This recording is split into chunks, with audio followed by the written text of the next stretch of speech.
Okay, ladies and gentlemen, good morning. It's a pleasure to welcome you all to the Hague Institute for Global Justice for this important event on urban insecurities. The Hague Institute is delighted to host this event in collaboration with the Knowledge Platform and Den Haag. For those not familiar with our work, the Hague Institute is a very young and vibrant think and do tank, convening leading experts like yourselves is at the heart of our mission, alongside conducting policy relevant research and offering training to participants. The Hague Institute regularly convenes events like today to discuss pressing global issues with the aim of bringing together key policymakers, scholars, civil society, and private sector practitioners. A meeting such as this is at the core of our mandate as a convening institution. The Institute, working at the intersection of peace, justice, and human security, we provide three programmatic areas, namely conflict prevention, rule of law, and global governance. I'm David Connolly, I'm head of the conflict prevention program, and I'm particularly interested in today's topic because one of our projects, which we're just about to embark on, is looking at the role of city municipalities in the prevention of violent conflict. The aim of our discussions today is to examine the latest scholarly and policy thinking on the role of cities, above all in fragile and conflict-affected environments, as well as to discuss possible donor responses to the dangers that these urban centres pose. And likewise, over the next 30 months, the Institute, under my programme, will be conducting research on different types of diplomacy by cities and also within cities, other local actors, in preventing the outbreak and the spread of violent conflict. And in this study, we will look at examples from the global north and also the global south. So today, I very much look forward to the discussion, and I encourage you all to share your expertise and to, of course, reflect critically. This is the ethos which underpins many of the Hague Institute's work and events, and we are very delighted to welcome you all today. I'll pass you over to Ivan. Thank you very much, David.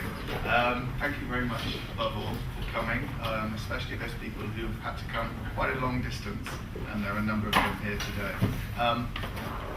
I work at the Conflict Research Unit at the Securityandruleoflaw Institute, and along with the Hague Institute, we are part of the knowledge network on security and the rule of law. And this is why we've organised a series of expert events on different subjects of core interest to groups, NGOs, policymakers and other organisations here in the Netherlands and all around the world working on issues of security and the rule of law. And obviously this is where our interest in urban issues, particularly urban issues in fragile states and in parts of the developing world has become so central. I don't want to say much, but I do want to point out just a number of things which I suppose will help guide us through today's event, and we should not lose sight of. One of those is that we shouldn't be overwhelmed by a sense of pessimism or depression about the state of the megacities, which we will be studying today, megacities from 3 continents. Because alongside that rather grim version, which sees the sheer numbers of people living in cities, 66% estimated to live in cities, massive cities, by 2050, or rather, cities of all sorts. Many of them, or most of this growth, if not all of this growth in cities, taking place in the developing world. So therefore leading to overstretched cities with large illicit or informal economies, many fragmented communities, and of course high levels of violence. That's the depressing, or maybe the realistic account of what's going to happen in the next few decades. It was present a decade ago in the book by Mike Davis, Planet of Slums. It was present in an even more dramatic form just a year ago in the book by the military strategist David Kilcullen, Out of the Mountains, who described urban zones in the developing world, particularly urban zones in coastal areas of the developing world, which is where most of the population growth is happening, as the center for a new sort of warfare which will dominate strategic thinking for the next few decades.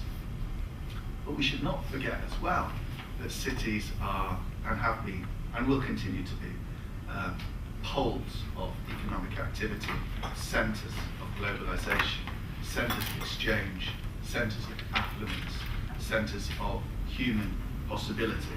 And it's this strange contrast and this tension, this duality, which I think overhangs the whole debate about cities. On a personal level, I remember very well speaking with a Nicaraguan analyst and intellectual a few years ago called Maria Lopez Vigil.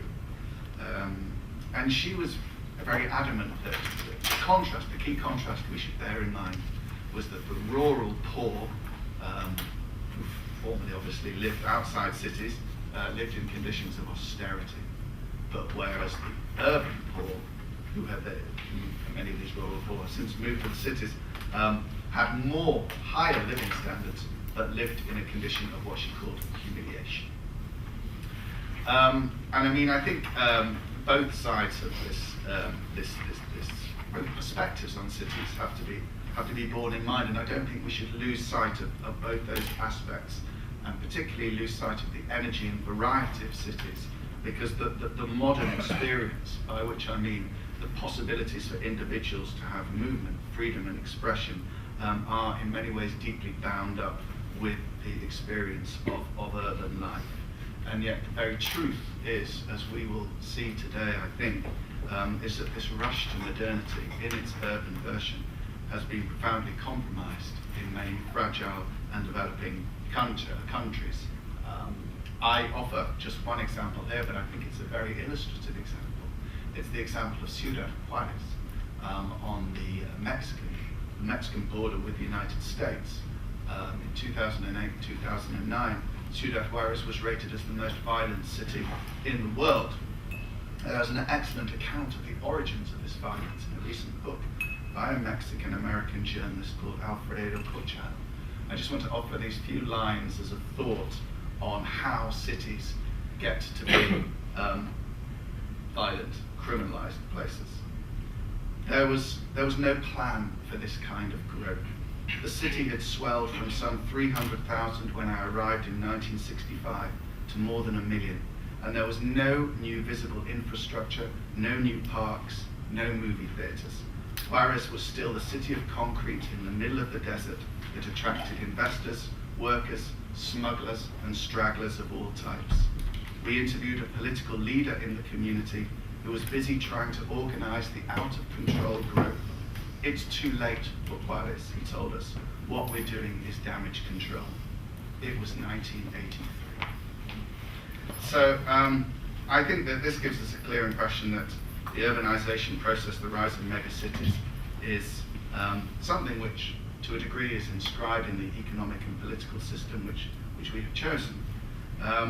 But it's one which perhaps we can do better, or even if it is somewhat late, as it was apparently for Ciudad Juarez, we can improve, we can take new initiatives, we can learn how to make perhaps urban populations masters of their own destinies, and we can consider what donors such as the Netherlands can do.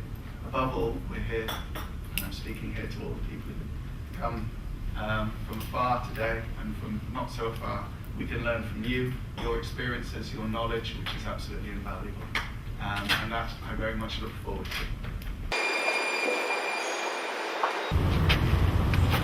My name is Manuel Llorens. I am a clinical community psychologist working in Venezuela at the Universidad Católica Andrés Bello.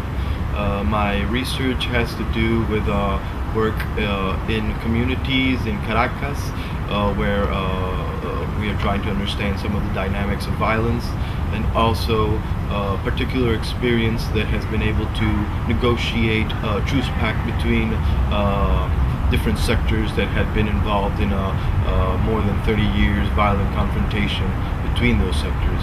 So some of the issues that have to do with the frame of the country situation now, and then particular local dynamics is my focus of interest. My name is Rivka Jaffe.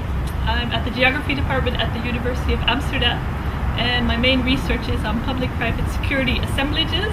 I'm looking at networks, assemblages of public and private security actors in 5 cities: Jerusalem, Nairobi, Recife, Kingston, and Miami. And what I'm going to be presenting on today is the topic of security mobilities. So I want to look at the global circulation of different elements of these security assemblages. So security policy models, security companies and consultants, security techniques and technologies. How do they move from one place where they're developed, for instance the occupied territories by the Israeli Defense Forces, to a city in Brazil? How does a community policing model move from the US to Kingston? And what are the political consequences of these circulations? My name is Yusuf Hassan. I am a member of parliament representing a constituency in Nairobi, the capital city of Kenya. I was born and I grew up in Nairobi, so it is my hometown, although I have lived in different countries around the world for the last 25 years. I only went back recently, and one of the reasons why I went back home was to be able to work for change in my community, work for change in my capital city and in my country.